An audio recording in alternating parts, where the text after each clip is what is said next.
have been found under the sea or under the rocks or here or there. And they come to light and they find their way into the auction houses or into the specialist coin shops. That's how they are around. Right, okay. And then, so are there any particular coins that you don't have in your collection that you would like to have? Oh, there are many, but I don't have the money. No. Okay. There are many coins of very special mints, which are very, very rare. And it does surface sometimes, but most of the time they're in private collections and they don't come out on the market. So you really got to be keeping your eye on on what's going on in the market, I suppose, and when the auctions come up. Tell me something. How can you tell? Like, say if somebody offers you a coin and says, "I've got a Fatimid coin." How do you know if it's real or not? What are the markers that would tell you that something is a genuine article? There is nothing like a special mark. You have to go and get it authenticated. All my coins are authenticated by Sphinx or Sotheby's. Because the person I mentioned about at that time, that person is still there and they have their own auction houses. So all my coins are authenticated by them. I would request people not to buy from eBay or somewhere unless they're authenticated, because there are many fake ones floating around. Yeah, I can imagine if there's something so valuable, then I can imagine that there must be copies, fakes, not the genuine article. You talked about the early Fatimid period. What was that referring to specifically? And if there is an early Fatimid period, was there a later Fatimid period? Yes, as I mentioned, the early Fatimid period lasted from Imam al-Mahdi to Imam al-Mustansibila. And after Imam al-Mustansibila, as you know, he had two sons, Nizar and Musta'ali. So, and the Wazir at the time appointed Musta'ali as the next ruler. So the Imam Nizar, he became Imam, and as you know, with the help of Hassan bin Sabah, he went to Alamut and established the Fatimid Nizari rule. Now, the Musta'ali, which you heard, he became the next ruler. The followers of the Musta'ali are now known as the Dawoodi Bohoras. They are also Ismailis, but the Ismailis up to Mustansibila. And then went the Musta'ali way. So the later Fatimids, there are 6 Imams of the later Fatimids, is the Musta'ali, Al-Amir, Al-Hafiz, Al-Zafir, Al-Faiz, and Al-Adid. So these are known as the later Fatimid Imams. And the later Fatimid, the last one was Al-Adid, who died in 1170 AD. So this is the distinction between the early Fatimids and the later Fatimids. Okay. Thanks for clarifying that. With some of the pictures that you showed us of the coins, what is the size? How do they compare in size to the coins that we have today?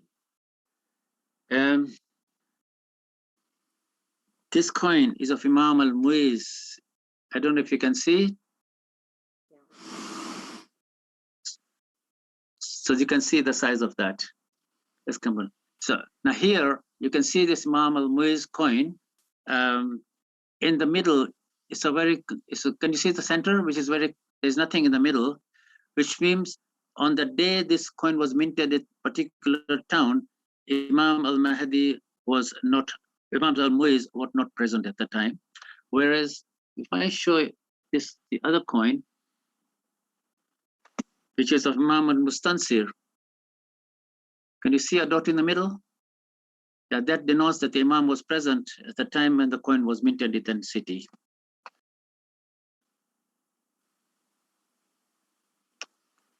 And then this is a silver dirham, which is even smaller. And here also you can see a palette in the middle. And these are by far the bigger of the Fatimid coins, which are the glassware coins. So they are real coins. They're not just pictures. Yes. Yeah. And did you have any copper coins in your collection? Have you managed to get any? No. They're extremely rare. I have tried, but I haven't succeeded getting any copper. But they were extremely in minor, very minor currency. They were not in general circulation. And they were only used during the wars when there was a scarcity of currency. That's when some of the copper coins and the glassware coins were used as coinage. Thank you. In one of the photographs, slides that you showed us, and I did reference it at the beginning in the introduction, that you've had an audience with Hazrat Imam, you've had audiences with Begum Salima, Princess Zara. How did they come about? Can you tell us a little bit about that? As I said, this was my devotional journey, unintended, from 1971, in meeting with the lady who was my wife, and then meeting this person from Nepal, and then going forward up to 1986 with the Begum Salima, with the Centuries of Gold exhibition. The Zamana Gallery was the brainchild of Hazrat Imam, and he wanted the first exhibition to be very, very important. And the first exhibition there was to be the Centuries of Gold, where coins of all the dynasties from Prophet Muhammad up to 1986 were to be exhibited. Unfortunately, or fortunately for me, our Tariqa board, our Ismaili Association or the Tariqa board at the time did not have sufficient Fatimid coins to put in the exhibition. And this was the exhibition in our own Ismaili center. So somehow the president at the time, President Anil Ishani, found out that I had a collection. So he approached me, he said, Farid, would you like lending us some of your coins to put in the exhibition? We're a bit embarrassed, but we will appreciate. And I said, of course, it's a great pleasure, honor.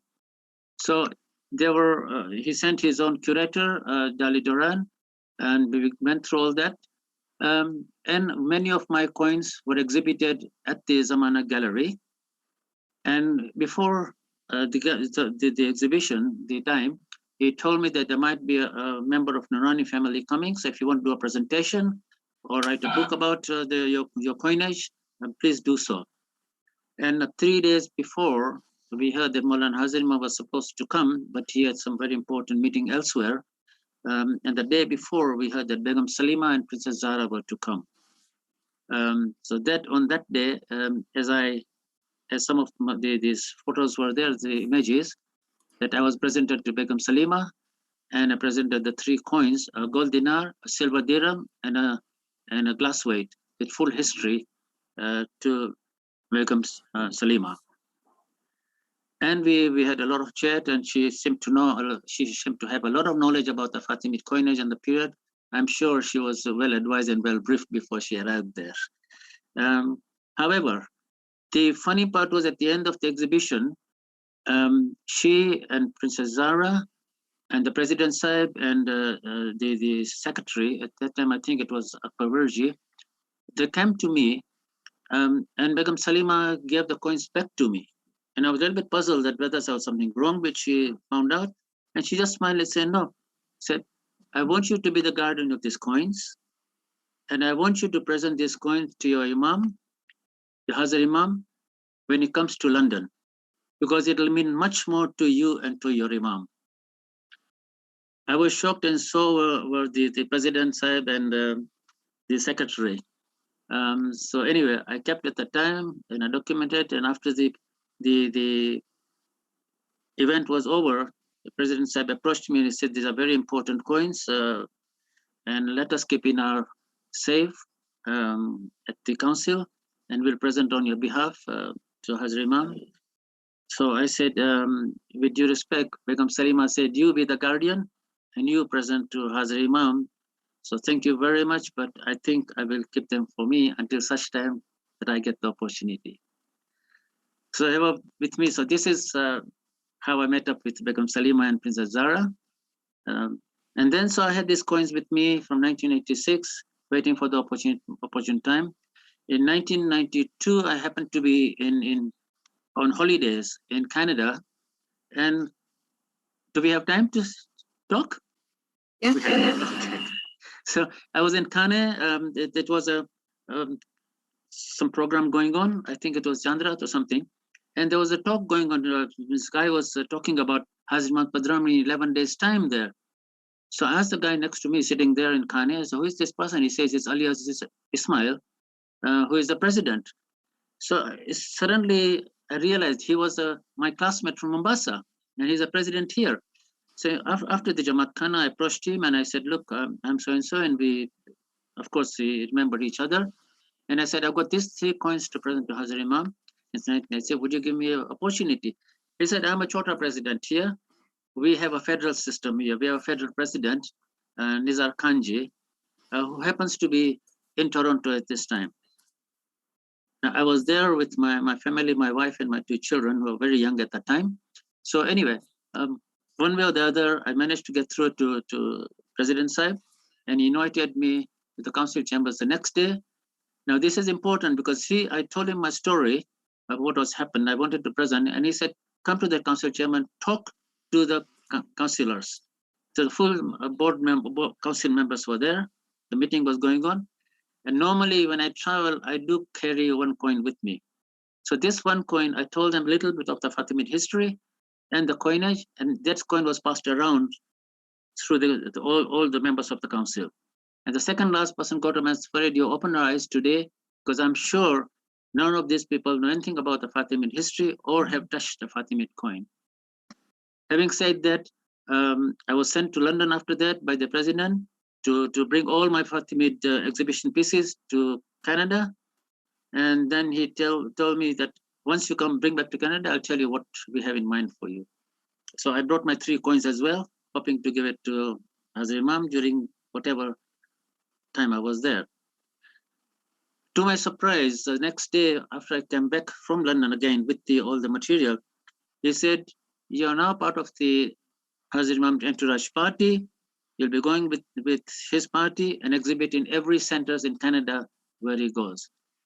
Of course, my wife and children were there with me, and they were very disappointed, obviously, because they wanted this holiday and whatever. And by the way, my wife is not an Ismaili, and this is why. She's a Roman Catholic. We are all people of the book. So anyway, she was very upset, and children were upset, and they didn't know the significance of what was going on. And at that time, we were staying with our friend, who were a very close friend of ours, and who knew my wife very well. And she knew how to convince her somehow. So he took her to the next room in the house, and after 20 minutes came out and said, Farid, you got the green light. I said, what did you tell her? Because I couldn't convince her. He said, very simple. She's a Roman Catholic. She believes in Pope. He says, I told her, if you get a phone call or something from the Vatican City asking you to go with the Pope or to his entourage party, you think Farid is going to refuse you? Because that will be a chance 1 in a million or 1 in a billion. And of course, she said, of course, he's not going to say no to me. So he said, then how can you say no to Farid? So of course, it was all sorted. So I went with the entourage party, and my wife and children went on their holidays. However, in short, all 5 centers we went around and exhibited. Hazrat Imam never stopped. He just went past, nodded, and stopped. I thought myself, if he stops even for 5 seconds, I present the coin, says, Mola, this is your amanat. So anyway, it didn't happen. Eventually, I came back to London with everything. And in 1994, of course, we all heard that there was Mullah's Padramani here. At that time, Shafiq Sachadina was the president, and I had worked with him in many committees prior to that. So I mentioned to him, and at first he refused and whatever. Eventually, second last day of the Padramani, I begged him that tomorrow is the last day, was going to be Fidai Madlas. Please give me a chance and I can present it to Hazrat Imam. So he agreed, and he said, make sure everything is perfect. And of course, the next day was Fidai Madlas. And when Hazrat Imam, after the Madlas came out, and Shafiq Bhai asked him, Hazrat Imam, there's a Fatimid coin exhibition. Would you like to see it? And I could just lift it to say, but of course, and he swung around and started walking straight towards me. I was waiting since 1986. But Begum Salima said, give it to your Mawla when he comes to London, in London, and tell him what I told you. So as Imam came and stood in front of me, smiling, raising his hand to shake hand with me, my hand wouldn't come off. I was like a jelly at that time. And my sister kicks me and doesn't happen. So he brings out his second hand to shake hand and smiling at me. And of course, that gave me the strength. I took out my hand, he shook my hand with two hands, and he quieted me down and made me at ease. And then I took out the case of the coins and I gave it to Hazrat Imam and said, and Mawla, these are yours. And I told him exactly what Begum Salima said. And he said, did she really say that? I said, yes, Khudawin. Then I accept them. So that was my journey from 1971 right through 1986, right up to 1994. And what the Noani family members said, you give it to Hazrat Imam, mean much more to you and to your Imam. That's exactly what it happened, what Begum Salima said. And that was my divine journey, how I met Hazrat. And he spent 7.5 minutes there, viewing the exhibition, especially that the case which you saw, the one which is at the back there, similar that one, with all the coins. He was looking at it for 2 to 3 minutes, and he said, wonderful, wonderful. He kept on saying that. And then we had another more chat, and he said, what are you doing for my Jamaat? What are you doing for my Bethel? I want you to go and tell them what about Fatimid period, about our coins. It is our history. So that's what I'm doing today. With your invitation. Thank you. So if there are any questions, I will happily answer. Thank you. Thank you so much, Farid. That was lovely. Thank you for sharing that very personal story. Really lovely. Really just great. I have a final question that has come in, and it's about keeping them clean. How do you keep them clean? I can't imagine that you polish them, because I don't know if the inscription will wear off. You do not touch the coin. Don't use brush or any of those things on it, or any harsh liquids or whatever. All you can do is a little bit of warm water with very little detergent, very, very little, and just with a soft cloth, just to remove the dust. But do not clean it with anything heavier, because you'll render the coin worthless. Because specialists know it straight away when it's cleaned, and there's no value to it after that. Yeah. Okay, lovely. Thank you. Thank you so much for taking us on this really interesting journey, and as I said, through the coins, and sharing your collection with us, giving us some historical insights as well, and then your lovely personal experiences. I think that's just like the icing on the cake. So thank you so much for coming today and doing this with us today. Thank you for giving me the opportunity, and thank you all for listening. Thank you. Thank you. And I'm now I think we're going to unmute everybody now, and we'll bring this session to a close quite shortly. Recording stopped. So let's see if we can unmute everyone. Alijah Farid, that was a wonderful, wonderful demonstration of thank you very much. The richness of our imams and our history. So I really appreciate it. Here's your Monica. Oh yes, I've just remembered the poll. Thank you. The poll, she forgets every time. Oh no, thank you, Fahim. Rubina, whoever did that. Farid, outstanding presentation. Thank you. Yali Madad, I'm calling from Dar es Salaam, Tanzania. Great presentation, Farid. Hello? Yali Madad, I'm calling from Dar es Salaam. Yali Madad, Molali Madad. Oh, nice to hear your presentation. Very, very fascinating. Thank you very much. Thank you. Well, I want all of you to take a little bit of that, whatever you heard. Even a little bit of is excellent. Good enough. Thank you. Thank you. Yeah. Well done, Farid. That was a good presentation. And it's your birthday next Sunday, so happy birthday and a happy Father's Day. Celebrate all together. Thank you very much. Thank you, Farid. It was excellent. Excellent. Thank you, Farid. Your personal story was really moving for us. Very interesting. Somebody might have two devices running, and I think that's why there's that feedback. Thank you for at it, the It was very good and was very clear, so Thank you. I can understand Appreciate very well. Thank you very much. Thank you, Farid. Thank you, Enjoyed it. Tamiza. I thoroughly enjoyed it. Shukran. Thank you. Thank Do you want to ask him? Can you come on? Thank you, Farid. No, no, It was very yeah, public. enjoyable. Or you don't want to? We learned quite a lot today. Thank you Farid, so much. Yeah. Very As interesting I said, if account, anybody wants any material, I've got some Tamiza, material. Which I've got a question. send your email to me, and then I'll send it to you by email. Okay. Various reading Good. material. Thank you. I'm going to end the poll now, so hopefully you've all given me your feedback on that. Thank you for that. And I think all that's left to say is to say Yali Madad, and inshallah we'll see you again next Sunday. Obviously, before that, we have our exercise on Tuesday and we have our social circle on Thursday. I'm just going to get that plug in there. So inshallah, I'll see you all then. So take care. Have a lovely rest of the Sunday that we have Bye, today. Farid. And take care. Bye. Yali Madad. Bye. Bye-bye. Bye-bye.